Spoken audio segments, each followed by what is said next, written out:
Hello Indie Game fans, while there are a whole bunch of upcoming Stardew Valley inspired farming games which I've covered in the video linked in the top right, there are plenty more cozy and relaxing games in the life sim category which may not be solely focused on farming, where I've expanded this list to include some first person entries as well.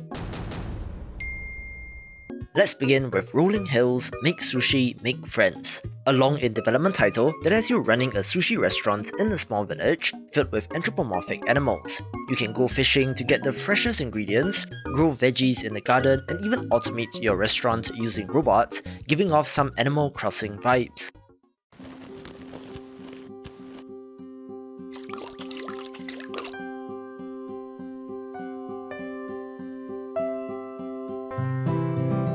Our first-person entry of interest on the list is Lonefarm, one that has a very pleasant, low-poly aesthetic set on an island in the South Pacific.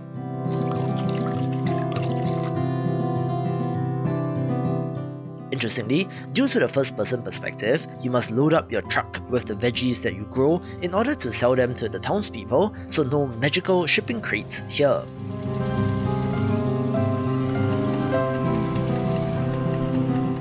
This game also encourages you to drive and explore the island, admiring the natural beauty of the landscapes all at your own pace, where it sure seems like one of the more relaxing entries to me.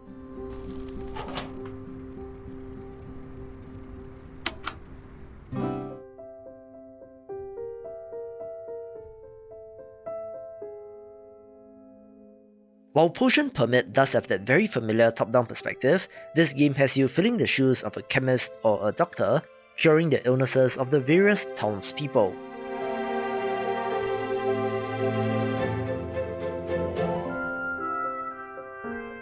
I love the pixel art in this, where the activities in this game range from resource gathering like chopping trees and mining, but does also have a combat element as well with monsters in the wild.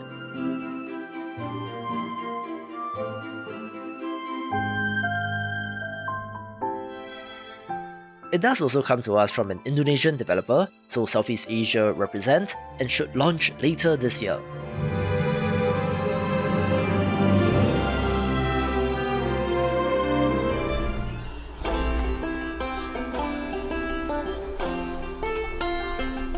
Morning Star was announced 4 years ago at this point, during, I believe, the PC gaming show at E3 2018, alongside the slate of games being published by a new indie publisher, Alliance, which included Bravery Network Online and Overwhelm, where this was initially slated for release in 2019, but has been delayed time and again.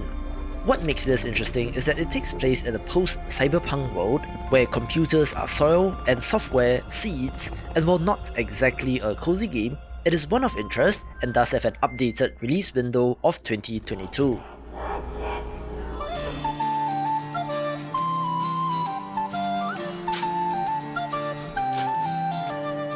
Something a little different is Medieval Farmer Simulator, one that is self-explanatory and follows a long line of first-person games that do get weirdly popular, such as Medieval Dynasty.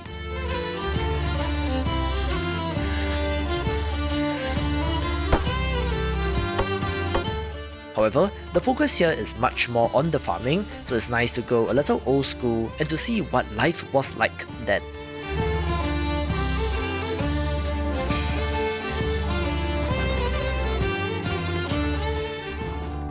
Oh, I'll tell you all about Pinefall. It used to be such a great spot. Charming and beautiful. Now, it's a dump. No wonder nobody steps foot in this place anymore. You'd have to go out there and clean up the joint. Get some new furniture and remodel everything. And even after all of that, you'd still need to take care of the critters, dredge the swamp, and throw out all the garbage. Oh, and you probably should do something about whatever's lurking out there. I do think that Bear and Breakfast looks absolutely fantastic due to the hand-drawn art, looking like something that would not be out of place on Cartoon Network, where you play as a bear, running a bed and breakfast, but the most interesting part is that you need to remain hidden from your human guests, who have no idea that a bear is running the place. There's plenty to do with cleaning out the trash, crafting items, getting new furniture and decorating the place. On top of the management aspect, there's something more sinister lurking in the woods as well, and uncovering that mystery is part of this game, being high on my list as one to watch.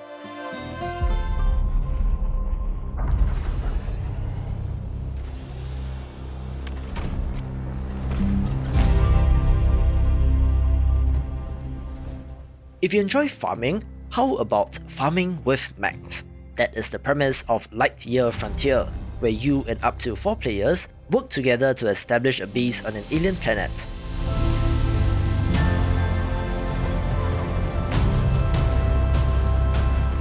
There are alien creatures and plants to cultivate, which is always a nice change of pace from the very established regular farm stuff on Earth, with tools like lasers and vacuums at your disposal, all thanks to the mech.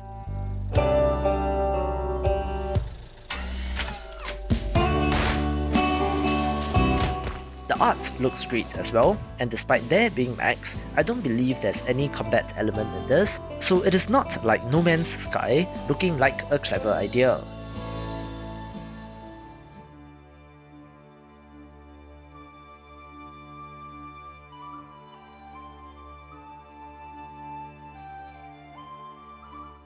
One of the most anticipated games in the space is My Time at Sandrock, the sequel to the immensely popular My Time at Portia from 2019, which has a stunning 27,000 Steam reviews, so this should be fairly popular as well.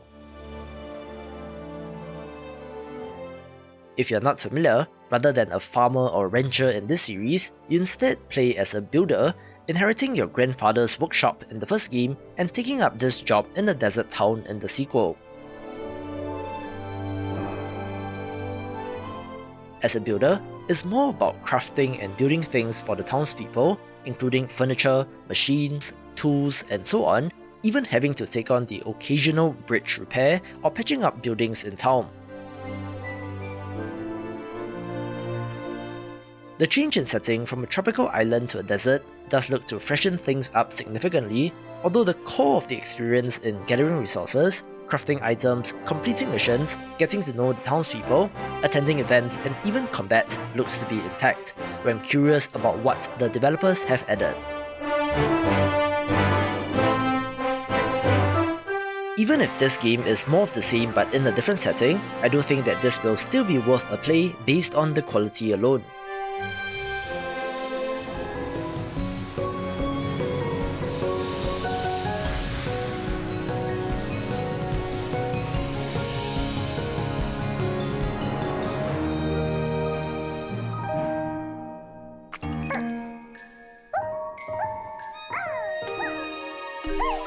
I always bring up Slime Rancher 2 in a video like this, since I remember cracking a big smile when this was first reviewed, being the sequel to Slime Rancher from 2017, which is one of my favourite games of all time. It has you playing as the same character, leaving the far range and travelling across the Slime Sea to a new location named Rainbow Island, which of course will be filled with all sorts of new slimes to wrangle. Being a sequel, there are a lot of returning elements, but the visuals have been polished up very nicely, so I cannot wait to explore a whole new area in this game.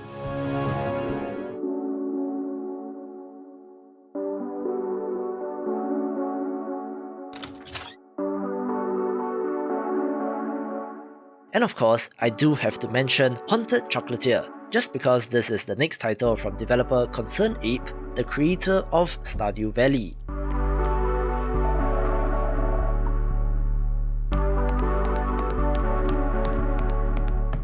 Yes, as many people have pointed out, it does look very similar to Stardew Valley in terms of the art and characters, and in the developer's own words, is another town game where you move to a new area and try your hand at a new job.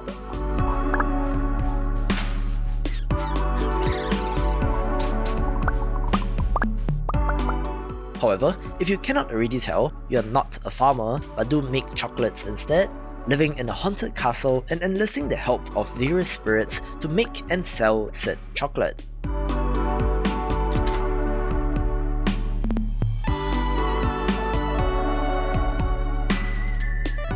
There does appear to be a magic mirror or portal in the castle that enables you to travel to new areas to fight monsters and get ingredients, and while the combat in Stardew Valley isn't exactly great and looks to be duplicated here, I do like the cozy vibes and change of theme.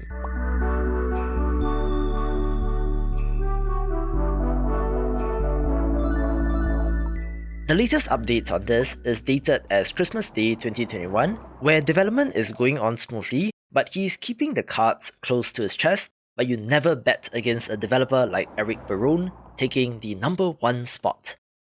For more upcoming games of 2022, watch these videos and I will see you after the jump.